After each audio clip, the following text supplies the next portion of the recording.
आपण आज भूगोलचा तिसरा धडा प्राकृतिक रचना जलप्रणाली शिकणार आहोत. प्राकृतिक रचना जलप्रणाली हा धडा थोडा मोठा आहे, त्यामुळे आपण याचे दोन भाग केले आहे. भारताची प्राकृतिक रचना आणि जलप्रणाली आणि ब्राझीलची प्राकृतिक रचना जलप्रणाली असे आपण याचे दोन भाग केले आहेत, कारण धडा थोडा मोठा आहे. आता बऱ्याच जणांच्या डोक्यामध्ये हा प्रश्न निर्माण झाला असेलच की प्राकृतिक रचना म्हणजे नेमकं काय आहे बघ. तर प्राकृतिक रचना म्हणजे नैसर्गिक विविध प्रणाली, म्हणजे निसर्गामध्ये असणारी विविधता की जी प्रत्येक देशाला लाभलेली आहे त्याला म्हणतात प्राकृतिक रचना, भौगोलिक रचना. जसं उदाहरणार्थ समजा तुम्ही जर राजस्थानला गेले तर राजस्थानला गेल्यानंतर तिथे तुम्हाला काय पाहायला मिळते, तर सगळीकडे वाळवंट आहे, वाळूच वाळू आहे. ते हे वाळवंटी प्रदेश म्हणजे प्राकृतिक रचना आहे. इकडे तुम्ही उत्तरेला जम्मू काश्मीरमध्ये गेलात तर तुम्हाला काय दिसते, तर मोठ्या मोठ्या पर्वतरांगा दिसतात, बर्फाच्छादित प्रदेश दिसतात. ही प्राकृतिक रचना आहे, नैसर्गिक विविधता आहे. गोव्याला गेले, मुंबईला गेले, किनारपट्टीचा प्रदेश दिसतो. हे आहे संपूर्ण प्राकृतिक रचना. आता प्राकृतिक रचनेचा अर्थ तुम्हाला कळला आहे. जलप्रणाली, ज्याच्यामध्ये विविध पाण्याचे स्रोत येतात, नद्या आहेत, धबधबे आहेत, हे जलप्रणाली आहे. तर आपण प्राकृतिक रचना जलप्रणाली, त्याच्यातला फक्त प्राकृतिक रचना बघणार आहे भारताची. ते पण भारताची भौगोलिक प्राकृतिक रचनेचे 5 प्राकृतिक विभाग आहेत. एक आहे हिमालय. हिमालय सगळ्यांना माहीत आहे की जो भारताच्या उत्तरेला आहे. भारताचा नकाशा जर बघितला तुम्ही तर त्या नकाशामध्ये उत्तरेला वर हिमालय दिसतो. आता हे जे काही 5 प्राकृतिक विभाग आहेत हे संपूर्ण विभाग तुम्हाला नकाशाच्या माध्यमातूनही आपण सविस्तर सांगणार आहोत. फक्त हे मुद्दे एकदा तुम्ही नीट समजून घ्या, नंतर नकाशाच्या माध्यमातून बघणार आहोत आपण. तर भारताची एकूण प्राकृतिक विभाग किती आहे? 5. ते त्याच्यातला पहिला आहे हिमालय आहे, उत्तरेला आहे. दुसरा आहे हिमालयाच्या पायथ्याशी खाली उत्तर भारतीय मैदानी प्रदेश आहे. तिसरा आहे द्वीपकल्प आहे, दक्षिणेकडला पठारी प्रदेश म्हणजे निमुळता होत गेलेला त्रिकोणाकृती प्रदेश आहे तो. किनारपट्टीचा प्रदेश आहे आणि द्वीपसमूह आहे. आता याच्यामध्ये 2 असे भाग आहेत की जे बहुतेक जणांना नवीन वाटतील. एक म्हणजे द्वीपकल्प, दुसरं म्हणजे द्वीपसमूह. आता द्वीपकल्प म्हणजे काय आणि द्वीपसमूह म्हणजे काय हे तुम्हाला मी सविस्तर सांगणारच आहे. तर द्वीपकल्प म्हणजे जमिनीचा असा भाग की ज्याच्या 3ही बाजूला पाणी आहे, ते असते द्वीपकल्प. किनारपट्टी प्रदेश माहीत आहे सगळ्यांना. आता द्वीपसमूह म्हणजे काय, तर पाण्यामध्ये असणाऱ्या बेटांचे समूह. जसं अरबी समुद्रामध्ये लक्षद्वीप आहे, इकडे बंगालच्या उपसागरामध्ये अंदमान निकोबार बेट आहे. तर हे आहे भारताचे 5 प्राकृतिक विभाग. आता हिमालय कळलं तुम्हाला, पर्वतीय प्रदेश आहे. उत्तर भारतीय मैदानी प्रदेश म्हणजे मैदान सगळ्यांना माहीत आहे, अशी आडवी रेष म्हणजे मैदान. आणि असं जे आहे ते पर्वत असते, म्हणजे पर्वत आहे हा, त्याच्या बाजूला मैदान आहे. याचा अर्थ तुम्हाला कळाला आहे. आणि द्वीपकल्प ज्याच्या 3ही बाजूला पाणी आहे, जमिनीचा असा तुकडा की ज्याच्या 3 बाजूला पाणी आहे, ते आहे द्वीपकल्प. किनारपट्टीचा प्रदेश समजा एखादं गाव आहे, एखादं राज्य आहे, एखादं शहर आहे, त्याला जर समुद्र किनारा जर लागलेला असेल तर ती झाली किनारपट्टीचा प्रदेश.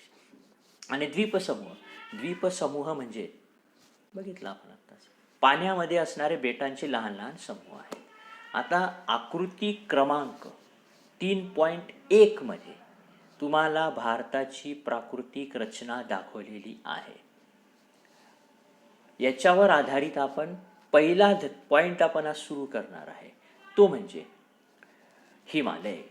आता हिमालय पर्वतरांगेची सुरुवात कुठून झाली, कशी झाली, भारतात कुठून कुठपर्यंत आहे.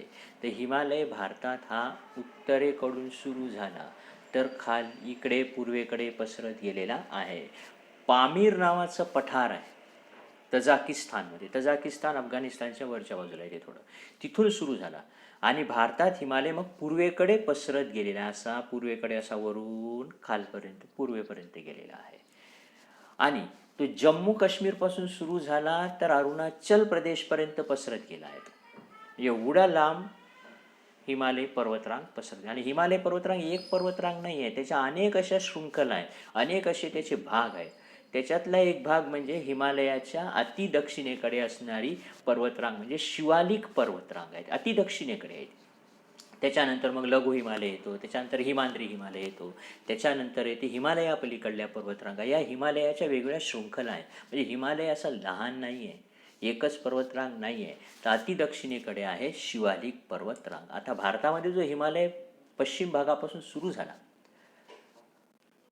तर पूर्वेपर्यंत पसरल्याचे 3 भाग आहेत.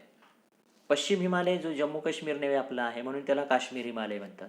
मध्य हिमालय जो हिमाचल प्रदेश उत्तराखंडमध्ये येतो म्हणून त्याला कुमाऊ हिमालय म्हणतात. आणि पूर्व हिमालय जो आसाममध्ये आहे म्हणून त्याला म्हणतात आसाम हिमालय. काश्मीर हिमालय, कुमाऊ हिमालय, आसाम हिमालय.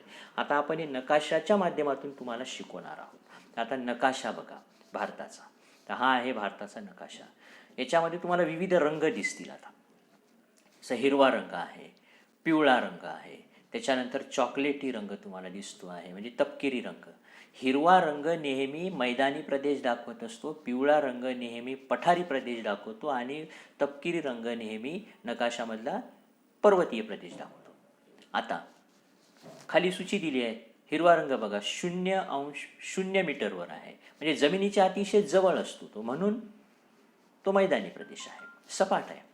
हा इकडे दाखवलेला पूर्ण हा तो मैदानी प्रदेश आहे. अजून इकडे पूर्वेकडेही काही भाग त्याचा मैदानाचा गेलेला तुम्हाला दिसतो. उत्तरेकडून पूर्वेकडे पूर्ण मैदानाचा पट्टा पसरत गेलेला आहे. हा आहे पूर्ण हिरव्या रंगाने दाखवलेला मैदानी प्रदेश. तो पूर्वेकडे गेला आहे, किनारपट्टीचा भाग आहे, मैदानी भाग आहे तो. हे झालं मैदानी प्रदेश. हा पूर्ण मैदानी प्रदेश आहे. आता नकाशामध्ये जो तुम्हाला पूर्ण पिवळा रंग दिसतो, मध्ये मध्ये बघा, मध्ये पिवळा रंग आहेत. हा तो वरच्या बाजूला थोडा पिवळा रंग येतो तो. हा पिवळा रंग म्हणजे पठारी प्रदेश आहे. इथं आपलं महाराष्ट्र पठार आहे. हा पठारी प्रदेश असतो. आणि त्याच्यानंतर हे झाली नकाशाची माहिती. आता वर जे आहे ते तुम्हाला दिसते हिमालय पर्वतरांग तपकिरी रंगाने दाखवलेला आहे. इकडेच तो रंग हळूहळू पूर्वेकडे पसरत गेला. हे तुम्हाला या सूचीवरून कळते. 6000 मीटरपेक्षा उंचीचा भाग आहे तो हिमालय, कारण ती उंच पर्वतरांग आहे ती जगाच्या पाठीवरची. आता थोडा नकाशा जवळ घेतला, पण आता हिमालय दिसते तुम्हाला बघा, तिथे हिमालय आहे. त्याच्या खाली लिहून आहे शिवालिक पर्वतरांग. हिमालयाची एक पर्वतरांग आहे ती. हा हिमालय पूर्णपणे आहे. याच्यामध्ये प्रश्न विचारला जातो नकाशामध्ये, पश्चिम हिमालय दाखवता आला पाहिजे. K2 सगळ्यात वर आहे ते दाखवता आलं पाहिजे. हा हिमालय असा पसरत गेला, उत्तरेला आहे आणि इकडे खाली एक पूर्वेकडे तो होत गेलेला आहे, तेव्हा पूर्वेकडे चालला आहे. आता उत्तर भारतीय मैदानी प्रदेश हा हिरव्या रंगाचा पूर्ण पट्टा आहे. तो राजस्थानपासून जो सुरू झाला, इकडे महावाळवंट दिसते म्हणजे राजस्थानपासून तर इकडे आसामपर्यंत. आता ह्या जे आहे हा दक्षिणेकडला भाग आहे, तो हा दक्षिण भाग आहे. याला दख्खनचं पठार म्हणतात. इथे आहे लक्षद्वीप समूह अरबी समुद्रामध्ये. हे छोटे छोटे जे तुम्हाला पॉईंट दिसत आहेत ते आहे बेटांचा समूह आहे. तो लहान बेटांचे समूह. आता त्रिकोणी भाग जो दिसतो आहे पूर्णपैकी, हा आजूबाजूला हिरवा, ही किनारपट्टी आहे. हे किनारपट्टीचा भाग. इथं मुंबई आहे. मुंबई किनारपट्टी माहिती आहे सगळ्यांना, प्रसिद्ध आहे. बरेच जण फिरायला गेले असताल तुम्ही, ती कळते आपल्याला. एका बाजूला अरबी समुद्र, एका बाजूला बंगालचा उपसागर. 2 किनारपट्ट्या, खाली निमुळता भाग होत गेला आहे. हे आहे द्वीपकल्प, कारण तिन्ही बाजूला बघा पाणी आहे, खाली पाणी आहे, बाजूला दोन्ही पाणी आहे. आता आहे उत्तर भारतीय मैदान. तर उत्तर भारतीय मैदान आत्ताच आपण बघितलं आहे. हिमालयाच्या दक्षिण पायथ्यापासून त्याची सुरुवात आहे. खाली दक्षिण पायथ्यापासून त्याची सुरुवात झाली आहे हिमालयाची. आणि द्वीपकल्पाच्या उत्तर सीमेपर्यंत पसरलेला आहे तो, उत्तर सीमेपर्यंत. आणि पश्चिमेकडे राजस्थान, पंजाबपासून पूर्वेकडे आसामपर्यंत पसरत गेलेला हा एक सुपीक मैदानी प्रदेश आहे. आता उत्तर भारतीय मैदानी प्रदेशाचे 2 विभाग केले जातात. पहिला विभाग आहे अरवली पर्वताच्या पूर्वेकडील भाग, जो गंगा नदीचं खोरं म्हणून ओळखला जातो, त्याला गंगेचं मैदान म्हणतात. आणि हा प्रदेश अतिशय सुपीक आहे आणि हा पूर्वेकडे याचा उतार आहे. दुसरा आहे पश्चिम बंगाल राज्य भारतातला आणि बांगलादेश या दोघांचा मिळून गंगा ब्रह्मपुत्रा नदीने इथे त्रिभुज प्रदेश तयार केला आहे. याला सुंदरबनचा प्रदेशही म्हणतात, ते आपण नकाशामध्ये बघणार आहे नंतर. आणि हा जगाच्या पाठीवरचा सगळ्यात मोठा त्रिभुज प्रदेश आहे, हे आपण बघणार आहे. त्याच्यानंतर पश्चिम भागात वाळवंट आहे, राजस्थानचं वाळवंट, ते आपण नकाशामध्ये पाहणार आहे. तर या राजस्थानच्या वाळवंटाला 2 नाव आहे. एक थरचं वाळवंट म्हणतात किंवा मरुस्थळ असं म्हणतात. आणि राजस्थानचा बहुतांश भाग हा वाळवंटाने व्यापलेला दिसतो तुम्हाला. आणि उत्तरेकडेच्या भागात पंजाबचं मैदान आहे. आणि हा प्रदेश अरवली पर्वत आणि दिल्ली डोंगर रांगेच्या पश्चिम भागामध्ये पसरला आहे. आणि या मैदानी प्रदेशात सतलज नावाची नदी वाहते आणि तिच्या उपनद्या वाहतात. या नद्यांनी वाहून आणलेला जो गाळ आहे त्या गाळाचं संचयन झालं. संचयन म्हणजे साचणे. गाळ इथं साचला आणि इथली मृदा त्याच्यामुळे सुपीक बनली आहे आणि म्हणून हा प्रदेश शेतीसाठी उपयुक्त आहे. म्हणून पंजाबच्या प्रदेशाला आपण भारताचं धान्य कोठार म्हणतो. आता पहा नकाशाच्या माध्यमातून तुम्हाला सगळं कळणार आहे. आता हा भारताचा नकाशा आहे. हा पूर्ण दिसतो आहे. हा पूर्ण भारत आहे. मधला पांढरा भाग सोडून द्या, तो भारताचा भाग नाही आहे. हा पूर्ण भारताचा भाग आहे. इथं बाजूला वर दिसतो तुम्हाला नेपाळ आहे. तिथं बाजूला भूतान हा भारताचं शेजारी राष्ट्र आहे. बांगलादेश आहे. इकडे खाली पश्चिम बंगाल या बाजूला दाखवते. इथं आहे त्रिभुज प्रदेश सुंदरबनचा प्रदेश दोघांच्या मध्ये. आणि ही बंगालची खाडी आहे. हा बंगालचा उपसागर तुम्हाला इथं दिसतो आहे. तिथं लिहून आहे बंगालची खाडी. हे श्रीलंका आहे. तिथं खाली हिंदी महासागर आहे. श्रीलंका हिंदी महासागर. इकडं आहे अरबी समुद्र. इकडे आहे लक्षद्वीप बेट समूह, छोटे छोटे बेटं आहेत त्या ठिकाणी. हा पूर्ण भारत आहे. हे आहे अंदमान निकोबार बेट समूह. आता एक एक भाग पहा. हे भाग पहा. उत्तरेकडे जो उभ्या रेषा तुम्हाला दिसतात वर आणि इकडे पूर्वेकडे उभ्या ज्या रेषा दिसतात ते आहे पर्वतीय प्रदेश. पर्वत आहे तो पूर्ण. याला हिमालय पर्वतरांग म्हणतो आपण. पर्वतीय प्रदेश आहे. खाली दिसतात का? नाही दिसत. उत्तरेलाच आहे पूर्ण. आता आडव्या रेषा ज्या दिसतात त्या हिमालयाच्या खाली बघा. आडव्या रेषा जे तुम्हाला दिसत आहेत तो भाग इकडे पूर्वेकडे, इकडे दोन्ही किनारपट्टीच्या भागात ते आहे मैदानी प्रदेश आहे. हा उत्तरेकडला मैदानी प्रदेश आहे. उत्तर भागात जास्त दिसतो म्हणून याला उत्तर भारतीय मैदान म्हणतात. हे आहे जे मधला जो भाग आहे याला दख्खनचं पठार म्हणतात.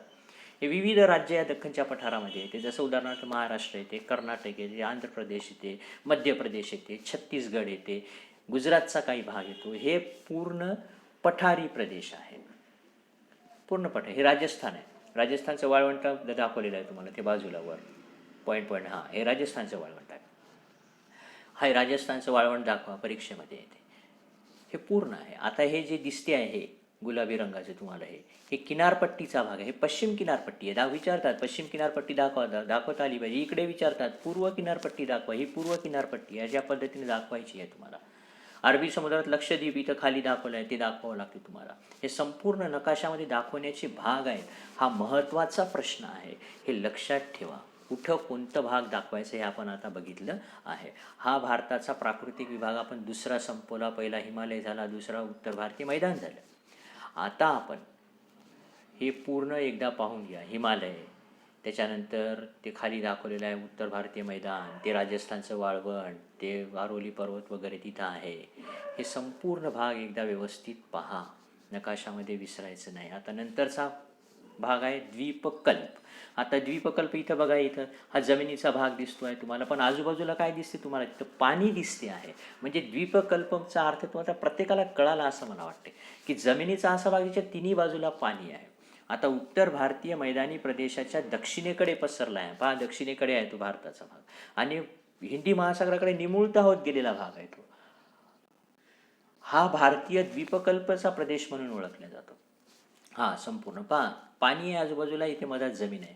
उत्तरेकडील अरवली हा सर्वात प्राचीन वली पर्वत आहे. वली पर्वत म्हणजे वळावळापासून तयार झालेला. या भागात सपाट मैदानी भागही आहे. इथे काही महत्त्वाच्या पठारांची शृंखला पाहायला मिळते. मध्यभागी तुम्हाला तिथं विंध्य सातपुडा पर्वतरांग दिसते आणि या दख्खनच्या पठाराच्या दोन सीमा आहेत. एक पश्चिम घाट, एक पूर्व घाट. पश्चिम घाट आणि पूर्व घाट या दोन सीमांनी तयार झालेला भाग आहे हा. आता 3.1च्या नकाशाच्या आधारे काही प्रश्न आहेत. जसं उदाहरणार्थ अरवली पर्वत कोणत्या दिशेला पसरला आहे असे प्रश्न विचारले जातात. अरवली पर्वत कोणत्या नद्यांचा जलविभाजक आहे असा प्रश्न विचारला जातो. अरवली पर्वताच्या पूर्वेकडील पठारावरील पर्वतांची नावे सांगा. दख्खनच्या पठाराचा विस्तार कोणकोणत्या राज्यात दिसतो. हे सगळे प्रश्न नंतर तुम्हाला सोडवायचे नकाशामध्ये पाहून, त्यामुळे समजून घ्या. आणि सुंदरबनचा त्रिभुज प्रदेशाची सीमा दाखवा. सुंदरबन दाखवा नकाशामध्ये. दख्खनच्या पठाराच्या पश्चिमेस कोणते पर्वतरांगा आहेत. पश्चिम घाटाची वैशिष्ट्ये कोणती. पश्चिम पूर्व घाटाची तुलना करा, हे आपण सगळं शिकणार आहोत आता. आणि पश्चिम घाटाला जलविभाजक का म्हणतात, हे सगळ्या प्रश्नांची उत्तरं तुम्हाला नंतर सोडवायची आहेत. आता आपण पुन्हा एकदा नकाशा बघू आणि नकाशावरून काही प्रश्नांची उत्तरं आपल्याला इथं पाहता येईल. आता हे सगळे नकाशावरून बघा. आता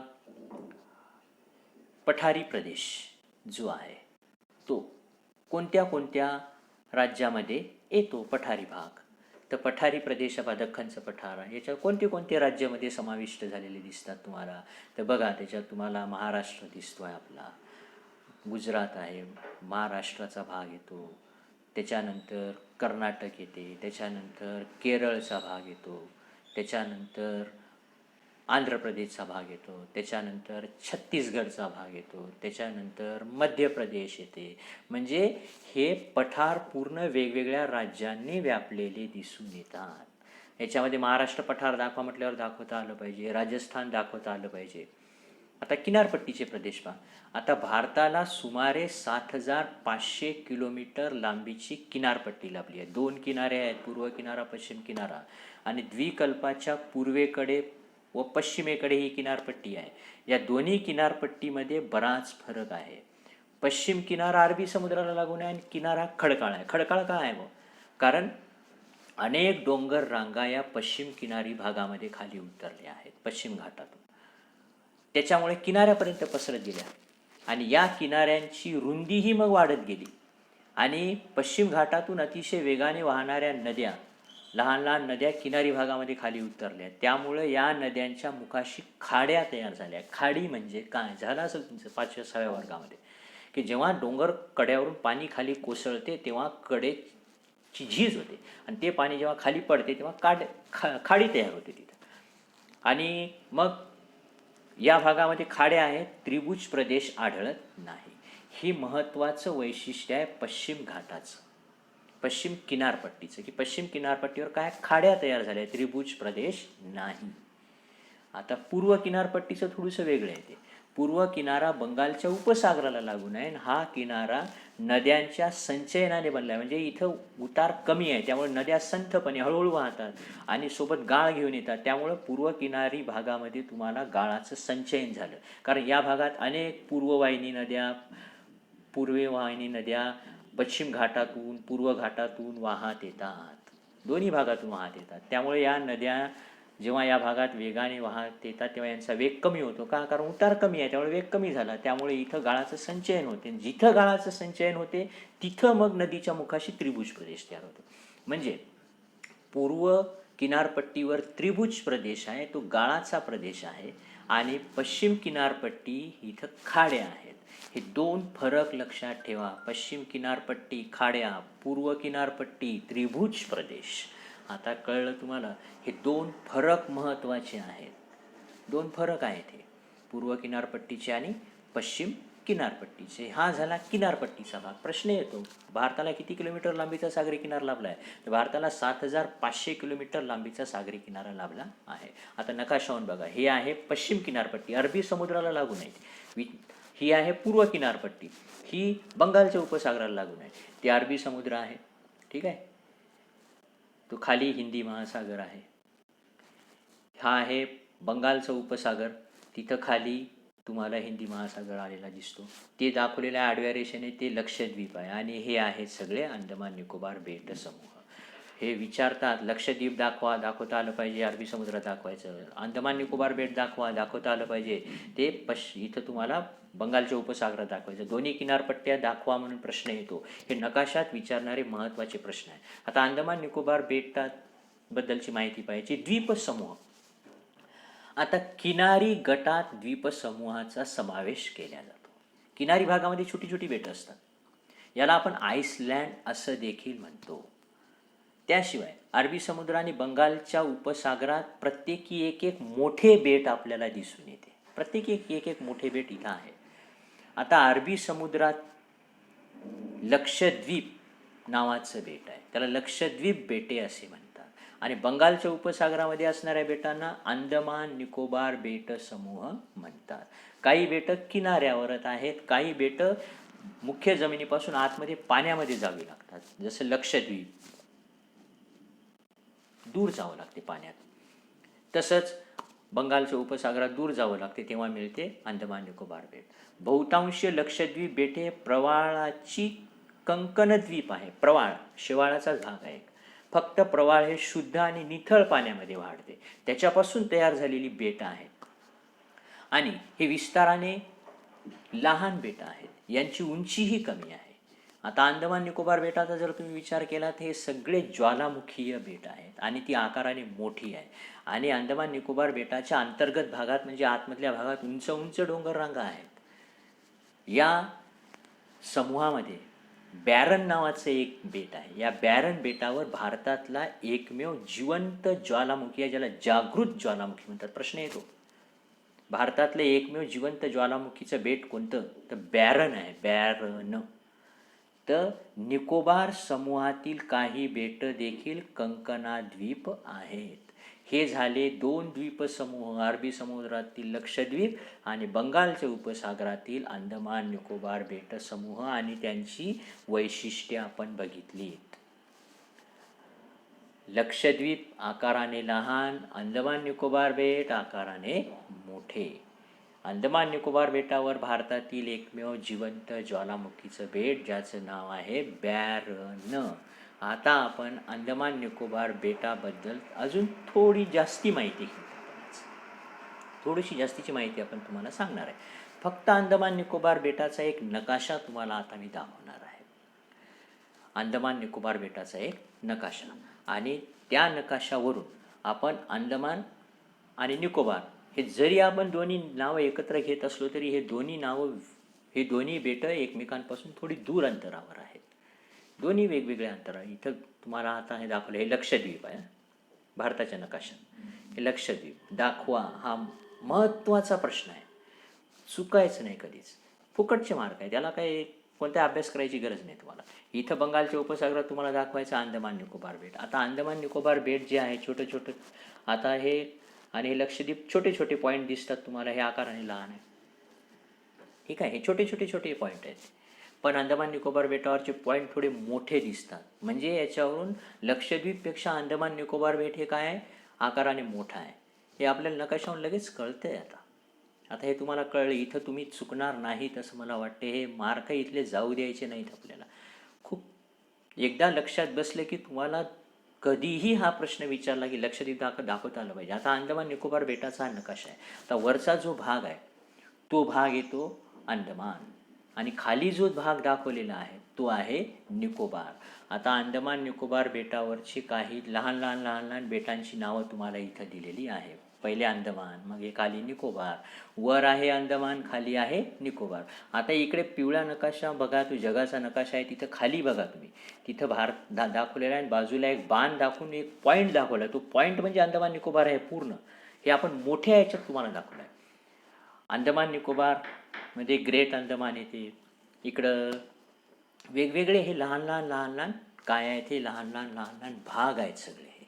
हे भाग आपण इथं नकाशामध्ये आज बघत आहे आणि याच्यावरून तुम्हाला आता कळलं आहे की अंदमान निकोबार बेट हे एका ठिकाणी जरी नाव आपण याचं घेत असलो तरी देखील हे वेगवेगळे 2 स्वतंत्र बेटं आहेत. हे लहान लहान बेटं आपण बघत आहेत.